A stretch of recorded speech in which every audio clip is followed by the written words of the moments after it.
කොහොමද බාබා? ඔයාලව හොඳින් තියන්න පුළුවන් නම් ඒක තමයි මගේ හොඳින් ඉඳීම. ඒක නම් ඇත්ත.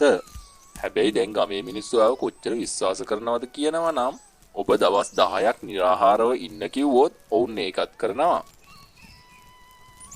විශ්වාසය කියන්නේ දෙවියන්ගේ දායාදයක්. මම ඒකට හේතුවක් විතරයි. අමාරු පාරක ගියොත් තමයි පල නෙලා ගන්න පුළුවන් වෙන්නේ. ඇහුණා. ඔබ ඊයේ කෙනෙක්ගේ මිතුලේ හිටියා කියලා. ඔබව දැකලා ගොඩක් අය අවතාරයක් කියලා බය වෙලා. බය තුලින් තමයි භක්තිය ඇති වෙන්නේ. මිනිස්සු දෙවියන්ට බය නිසායි নমස්කාර කරන්නේ. ඇත්ත. හැබැයි දෙවියනුයි සාදුවරුයි අතර වෙනසක් තියෙනව නේද? සාදුයි දෙවියනුයි කියන්නේ බොහෝ දුරට එකම දේ. මගේ දුවගේ සෞඛ්‍ය ආයෙත් නරකතට හැරිලා. නගරයට යනවා ඇරෙන්න වෙන පාරක් නෑ වගේ. නගරයේ තියෙන අපේ ආශ්‍රමයේ හිටියොත් ඔයාගේ දුව සුව වෙයි. දැන් ඔයා මාව අවිශ්වාස කරනවා නම් මම තවත් මොනවා කියන්නද? නෑ අවිශ්වාසයක් නෙමෙයි. ඇත්තටම එච්චර පොඩි ළමයෙකුට අපිව දාලා ගිහින් ඉන්න බෑ. ඒ වගේම යාගේ අම්මත් එයාව යවන්න කැමති නැහැ. කමක් නෑ. ලබන සෙනසුරාදා ඔයාගේ දුවගේ කකුල් ගවයන්ගේ පාසේ දූ ජලයෙන් සෝදන්න. ඒක කොහෙන්ද හොයාගන්නේ? මේ ජලය හැමෝටම ලැබෙන්නේ නෑ. හැබැයි ඔයා වෙනුවෙන් මම ඒක සූදානම් කරලා දෙන්නම්. දක්ෂිනාව වශයෙන් රුපියල් 5000ක් ගෙවන්න වෙයි. ටිකක් අඩු කරගන්න බැරි වෙයිද? බලන්න එහෙම අඩු කරන්න බෑ. දක්ෂිනාව වශයෙන් ලැබෙන හැම මුදලක්ම දරුවන්ගේ සේවය සඳහා වැය වෙනවා. හරි හොයාගන්නම් බාබා.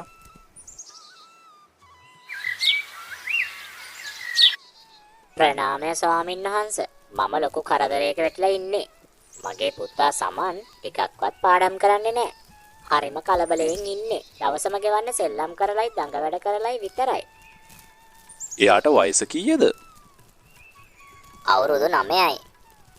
මේ වයසේදී දඟ වැඩ කිරීම සාමාන්‍යයි. මේක ගැන කලබල වෙන්න දෙයක් නෑ. එයාගේ හිත එක තැනක නෑ. පාඩම් කරන්න වාඩි වුණොත් විනාඩි 5කින් නැගිටලා යනවා. මගේ කිසිම කතාවක් අහන්නේ නෑ. ඔබ යාට ආශිර්වාද කරන්න. එයා අධ්‍යාපනයට අවධානය යොමු කරයි. අවධානය මේ විදිහට ආශිර්වාදයෙන් එන්නේ නෑ. එයාව ටික කාලයක් මගේ ගාවින් තියන්න. මාස 3න් එයාගේ හිත තමන්ගේ පාර හොයාගනීවි. ඔබ මොනවාද කියන්නේ?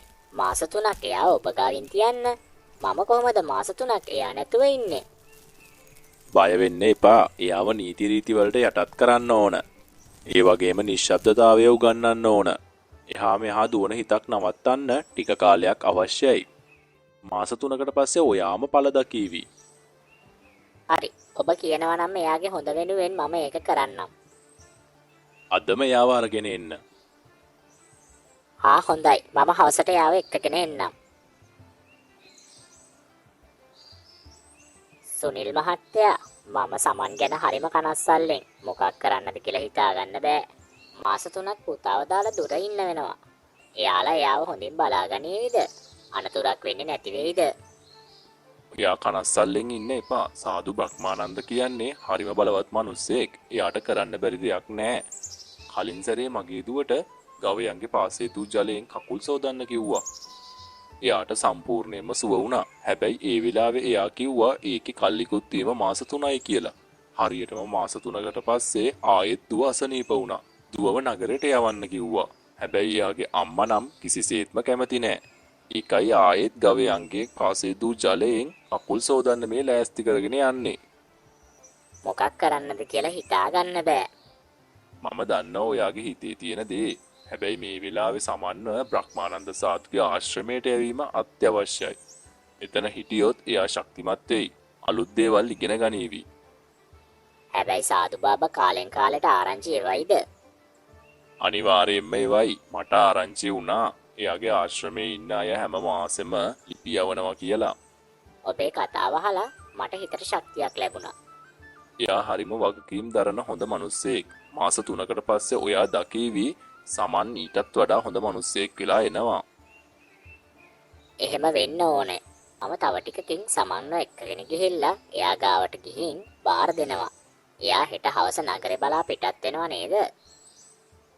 ඔව්. ආයෙත් එන්නේ ග්‍රීෂ්ම කාලෙට.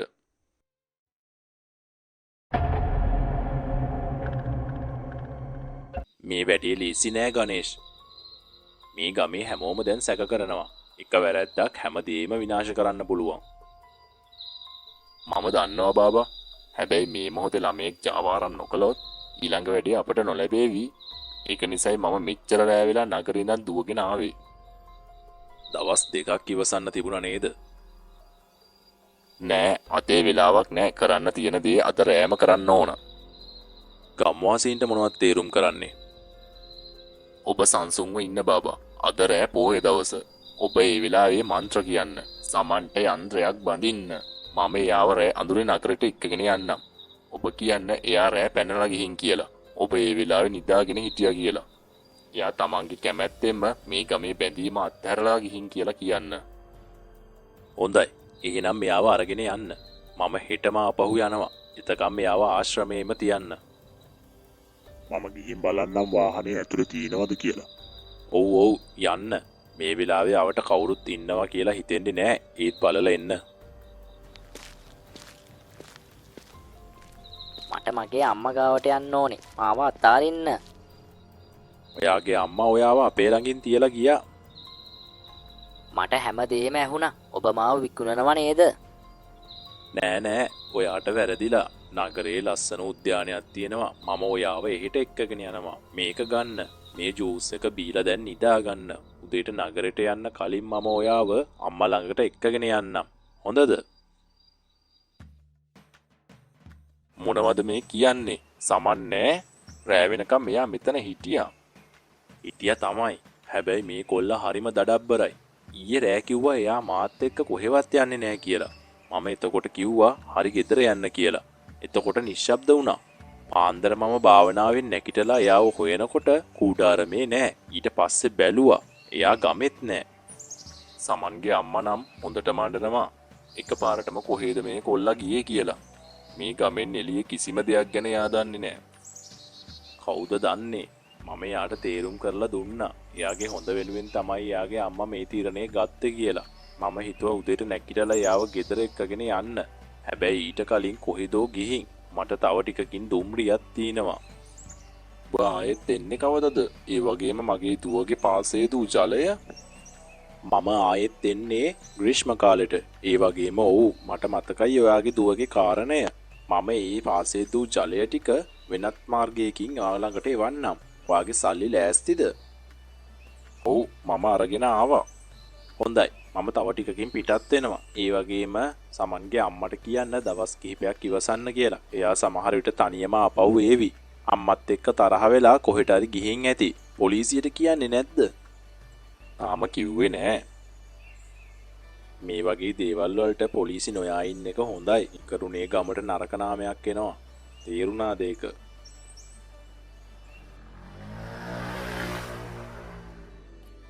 එළියේ මොකද්ද මේ ഘോഷාව? බලන්නකෝ සාදු බාබා වගේ කෙනෙක් ළමයෙක්ව ගමෙන් හොරකම් කරගෙන ඇවිල්ලා ජාවාරම් කරන්න යනකොට දෙන්නෙක් ඇවිත් අල්ලගෙන එයාව අරගෙන ඇවිත් පොලිසියට බාර දෙන්නයි යන්නේ දැන්. එතකොට ළමයා දැනට අපේ NGO එකේ තියාගෙන ඉන්නවා. හරිම නරක විදියට ගහලා තියෙන්නේ. ළමයාට කතා කරගන්නවත් බෑ. හොඳයි. ඔයා ගෙදර යන්නේ කවදද? ග්‍රීෂ්ම කාලේ ආවහම ඊට පස්සේ දවස් 7ක නිවාඩුවක් අරගෙන යනවා. දැන් වැඩ ඊටනේ වැඩි. ඔව් මගේ මාරුව තියෙන්නේ අනිද්දා. අනිත් NGO එකට. එහෙමද? කොච්චර කාලයකටද? මාස 2ක්. ඔයා ආපහු ආවට පස්සේ මම ගමට යනවා. මේ පාර ඔයා මාව ඔයාලගේ ගමට එක්කගෙන යනවද? ඇයි අරන් යන්නේ නැත්තේ? අනිවාර්යයෙන්ම එක්කගෙන යනවා. අපේ ගමට ගිහින් ආවොත් තේරෙයි ගමේ විශේෂ සුන්දරත්වයක් තියෙනවා කියලා. හොඳයි. එහෙනම් මෙච්චරයි.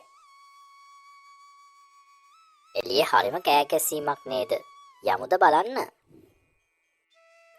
ඔයා යන්න මම එන්නම්. කොච්චර කාලයකට පස්සේද ආවෙදුවේ? හවසට අපේ ගෙදර එන්න. මට අම්මා හැමදේම කිව්වා නැන්දේ. හරිම දුක හිතුණා. මේ විදිහට සමන් ගමෙන් නැති වුණ එක. මට නම් තාමත් පිළිගන්න බෑ. ඇයි ඔයාලා පොලිසියට කිව්වේ නැත්තේ? කියලා මොකද්ද වෙන්නේ? හැමෝම කිව්වා තනියම ගමෙන් ගිහින් ඇති කියලා. තනියම ආපහු වේවි කියලා. පොලිසියට කිව්වොත් තවත් අනතුර වැඩි වෙයි කියලා. මාස දෙකක් පහු වුණා. තාමත් මගේ පුතා ආපහු ආවේ නෑ. හොඳයි ඒ බ්‍රහ්මානන්දද කවුද? එයා ආයෙත් සමන්න කොහෙටවත් යවලා නැති වෙයිද? මට ආරංචි වුණා ඒ සාදු ආයෙත් ගමට ඇවිත් කියලා. එතකොට කවුරුත් මාත් එක්ක හිටියේ නෑ දුවේ. ඔයා එන්නකො දුවේ මාත් එක්ක. ඒ සාදුගෙන් ගිහින් අහලා බලමු. අද මගේ ඇඟට නම් හරි නෑ. ඔයා එක වැඩක් කරන්න. ඔයා ගෙදර යන්න. මම මගේ යාළුවව එවන්නම් ඔයාගේ ගෙදරට. එයයි මමයි නගරේ එකම තැනක වැඩ කරන්නේ. හා දුවේ එහෙනම්. ඒ වගේම අහන්න. සාදුව කිසිසේත්ම විශ්වාස කරන්න එපා. අද කාලේ මේ වගේ ව්‍යාජ සාදුවරු බාබාවරු ගොඩක් ඉන්නවා. තේරුණාද? සමන් ගැන කිසිම දෙයක් දැනගන්න බැරි වුණොත් එයාට කියලා එන්න අපි දැන් පොලිසියට යනවා කියලා. හැබැයි පොලිසියට ගියොත් සමන්ගේ අනතුර වැඩි වෙන්න පුළුවන්. ඒ වගේම එක වැඩක් කරන්නකෝ. ගෝපාල්ගේ මොකක් හරි පින්තූරයක් තියෙනවා නම් මට දීලා යන්නකෝ ඒක පොඩ්ඩක්. ඔයා ගියා නම් හොඳයි නේද? කලබල වෙන්න එපා. මගේ යාළුවා හැමදේම බලාගනීවි. බාබා, මගේ සමන් තාමත් ආපහු ආවේ නැහැ. ඔබ යාව හොයලා ගේන්නකෝ. ඔබට හැමදේම පුළුවන් බාබා. මම මගේ ජීවිත කාලෙම ඔබට කෘතඥ වෙනවා. සමන් ආපහු ආවොත් වැඩිපුරම සතුටු වෙන්නේ මමයි. ඔයාට මොකද්ද හිතෙන්නේ? මම උත්සාහ නොකලා කියලාද? මම නගරයට ගිහින් විවිධ පැතිවල හොයලා බැලුවා. හැබැයි කොහෙවත් සමන්න හොයාගන්න බැරි වුණා. දෙවියන්ට අවශ්‍ය වුණාම හරියටම සමන්න ආපහු එයි. එච්චර කලබල වෙන්න එපා. ගෙදර යන්න. පුළුවන් නම් දුප්පත් ළමයින් කිහිප දෙනෙක්ට කෑම දෙන්න. තේරුණාද? දෙවියන්ට අවශ්‍ය වුණොත් ඔයාගේ සමන් හරියටම ඔයා ළඟට එයි. නෑ, දැන් මං ගෙදර නතර වෙලා ඉන්නේ නෑ. මම අදම පොලිසියට යනවා. මගේ පුතාව මම කොහොම හරි හොයාගන්නවමයි. මේ හැමදේම අතරට ආයෙත් පොලිසියයි. කොල්ලා මගේ. ඒක නිසයි මම තීරණය කරන්නේ මම මොකද්ද කරන්න කියලා. මේ ගෑනු ළමයා ඔයා කවුද? මම ඔයාව මීට කලින් කවදාවත් මෙතන දැකලා නැහැ. මම මෙහෙ කෙනෙක් නෙමෙයි. මම මගේ යාළුවත් එක්කයි ආවේ. හොඳයි. ඔබව හරිම හුරු පුරුදුයි වගේ දැනනවා. කොහේ හරි දැකලා තියෙනවා වගේ මතකයි. අපි තමයි සාදු බාබාවරු. අද මෙතන හෙට එතන මිනිස්සුන්ට සේවය කරනවා. දවස ගෙවිලා යනවා. කොහේ හරි දැකලා ඇති. කමක් නැහැ. මම දැන් යනවා. මම භාවනා කරන්න වාඩි වෙනවා.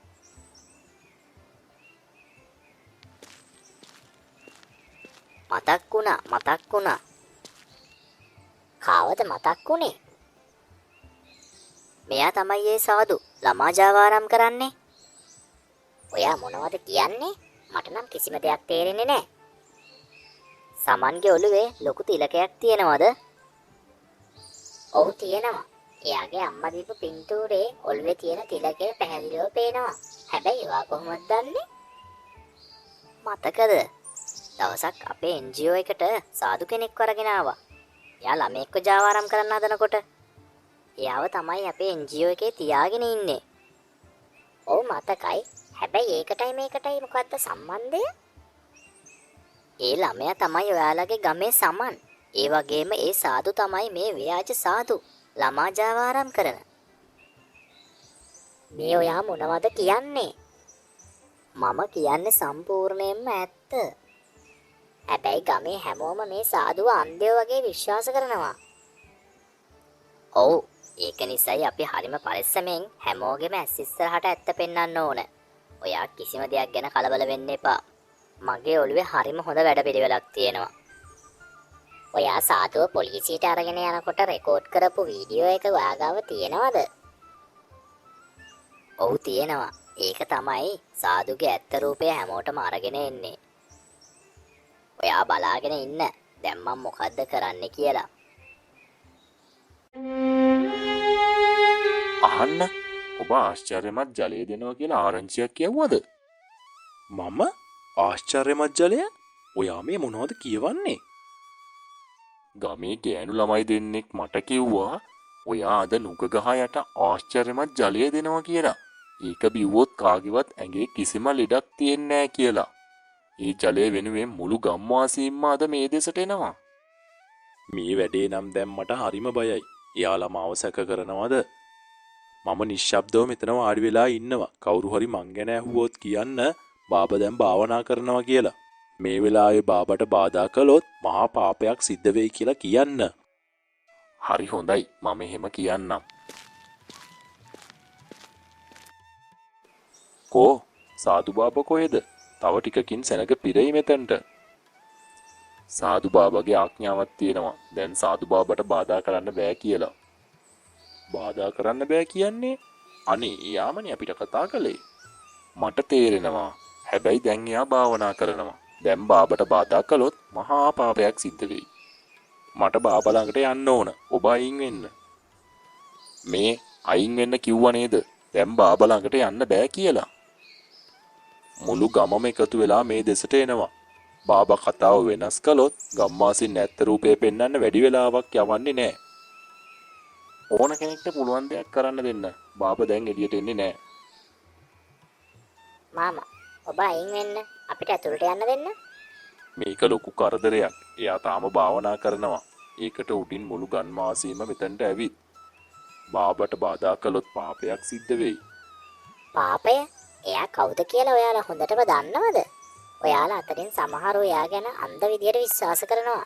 ඒක නිසායි ඔයාලගේ ගමේ ළමයෙක් නැති වෙලත් ඔයාලා කවුරුවත් පොලිසියට ගියේ නැත්තේ. ඔයාලා හිතන්නේ මේ සාදු බාබා ඇත්තටම සාදු කෙනෙක් කියලාද? එහෙම නෙමෙයි. මෙයා ව්‍යාජ සාදු කෙනෙක්. මෙයා නගරයේ ළමයි ජාවාරම් කරනවා.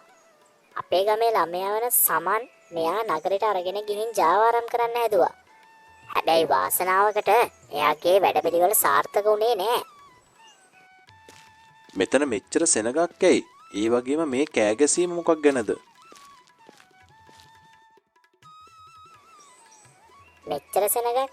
මෙච්චර සෙනගක් ඒ නිසයි. මොකද අද මම හැමෝගෙම ඉස්සරහා ඔබේ මුහුණු ආවරණය ඉවත් කරනවා. ඔයා කවුද? මේ ඔයා මොනවද කියන්නේ? මට විරුද්ධව ඔයා ළඟ මොන සාක්ෂිද තියෙන්නේ? මම මේ ගමේ ළමයෙක්. මේ ගමේ මිනිස්සු ව්‍යාජ සාදු කෙනෙක් අතින් ඇවටෙන්න මම දෙන්නේ නෑ. මතකද මාස කිහිපයකට කලින් ළමයෙක්ව ජාවාරම් කළා කියලා චෝදනා කරලා ඔයාව පොලිසිය අත්අඩංගුවට ගත්තා. අපේ NGO එකේ සේවකයෝ කීප දෙනෙක් එකතු වෙලා තමයි ඒ ළමයාව බේරගත්තේ. ඒ වගේම ඔයාව අපේ NGO එකට අරගෙන ආවා. ඊට පස්සේ ආව පොලිසියට බාර දුන්නා. ඒ වෙලාවේ අපි දෙන්නා මෙතන හිටියා. හැබැයි මම ඇතුලේ හිටපු නිසා මට ඔබව දකින්න බැරි වුණා. හැබැයි මගේ යාළුවා ඔයාව දැක්කා. ඒ වගේම මේ සිද්ධියෙන් පස්සේ තමයි මගේ යාළුවා මෙහෙට ආවේ. සමන්න තියාගෙන හිටපු තැනට. ඒක නිසායි යාළුවට ඔබවයි සමන්ගේ පින්තූරයයි දැකලා එකපාරටම අඳුර ගන්න පුළුවන් උනේ. ඒ වගේම සාක්ෂි ගැන කිව්ව නේද? සාක්ෂි ඇතුළු ඔබේ ඒ වීඩියෝ අපි ළඟ තියෙනවා. තේරුණාද? මේ හැමදේම මට විරුද්ධව තියෙන බොරු චෝදනා. ඔයාලා හැමෝම වීඩියෝ බලන්න සූදානම්ද? මොකද උනේ? හැමෝම නිශ්ශබ්දයි. මේ තමයි ඒ වීඩියෝව. මට ඔයාලා කමා කරන්න. මම අදම මේ ගමෙන් යනවා. ආයෙත් කවදාවත් මේ ගමට එන්නේ නැහැ. එක සැරයක් පොලිසිය අතින් ගැලවුණා කියලා හැම සැරේම ගැලවෙයි කියලා හිතන්න එපා. ඒක වෙන්නේ නැහැ.